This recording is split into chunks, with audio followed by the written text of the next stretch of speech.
शिवचर के कनकपुर क्षेत्र में माँ दुर्गा लेन इलाके में श्रद्धा व मर्यादा के साथ माँ दुर्गा लेन उन्नयन समिति के कार्यकर्ताओं के उद्योग से वासंती पूजा महोत्सव आयोजित की जा रही है।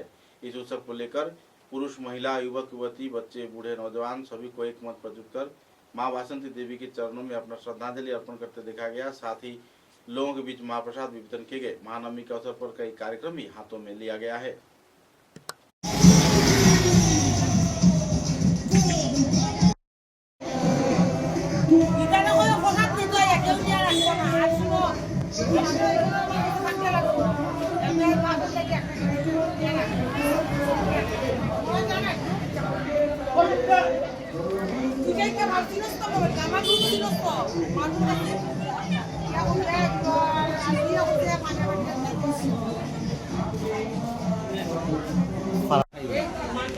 একটা ব্যতিক্রমী পরিবেশ, খুবই আনন্দমুখর পরিবেশ এখানে মা বাসন্তী পুজো নিয়ে। মা বাসন্তীর পুজো চলছে, অনুভূতিটা কিরকম?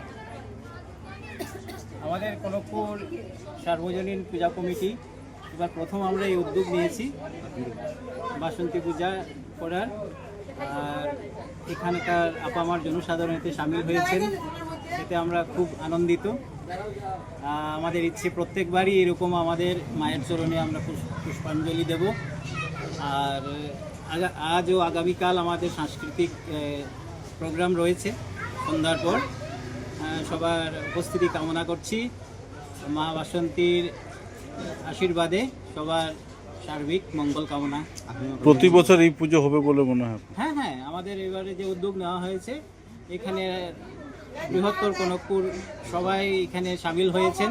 সবারই ইচ্ছে এখানে প্রত্যেকবার এরকম মার চরণে অর্ঘ্য দেওয়া হোক। তাই আমরা সবাইকে আহ্বান জানাচ্ছি, প্রতি বছর আপনারা এরকম সামিল হবেন। এইরকম আনন্দমুখর পরিবেশ আমরা সব সময় কামনা করছি।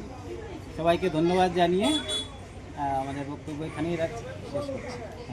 অনুষ্ঠান থাকছে এবং কি বলতে চাইবেন এলাকাবাসী? আজকে বর্তমানে মহাপ্রসাদ বিতরণ করা হচ্ছে এবং আগামীকাল অন্নপ্রসাদ বিতরণ করা হবে। আপনার সবাইদের তাদের মাধ্যমে, তাদের চ্যানেল মাধ্যমে জানাচ্ছি, আপনারা সবাই আসবেন, প্রসাদ নেবেন। এবং আজকে একটা প্রোগ্রাম হবে, ছোটো সাংস্কৃতিক অনুষ্ঠান হবে, কালকে একটা বাউল গান হবে। আপনারা সবাই আসে গান অনুভব করবেন এবং প্রসাদ দেবেন। এবার বাসন্তী পূজাটা নতুন সংযোজন এখানে। আমি প্রতি বছর দুর্গাপুজোয় আসি, খুবই সুন্দর পরিবেশ থাকে, খুবই বর্ণাঢ্য পরিবেশ থাকে। তো বাসন্তী পূজাটা প্রতি বছর চালানোর জন্য কোনো কমিটি হয়েছে না সবাই দায়িত্ব নিচ্ছে? অ্যাকচুয়ালি আমাদের বাসন্তী পূজাটা একটা আমরা এই মা দুর্গা লেনের একটা কমিটি, এবং আমরা কোন মহাপ্রার এত বড় এরিয়া মিলে আমরা চিন্তাধারা করেছি কোনো কয়েকটা বাসন্তী পূজা করার জন্য। তাই আজকে প্রথম এবার উদ্যোগ নিয়েছি যে বাসন্তী পূজা করবো এবং আগামীতেও চালার চেষ্টা রাখবো। আপনার সবার আশীর্বাদ করবে। আপনার ভালো নামটা? আমার ভালো নাম রূপক রয়। রূপক রয়, কী পদে রয়েছেন? আমি আছি সেক্রেটারি। ধন্যবাদ। আর দাদা? আমি উপদেষ্টা মণ্ডলীতে রয়েছি, আমি সুদীপ দাস। আপনাদের নিমন্ত্রণ রইল। কি পেশায় কী করেন? আমি শিক্ষক, আমি এমই স্কুলের। ধন্যবাদ স্যার আপনার এই মূল্যবান সময় দেওয়ার জন্য। Thank you.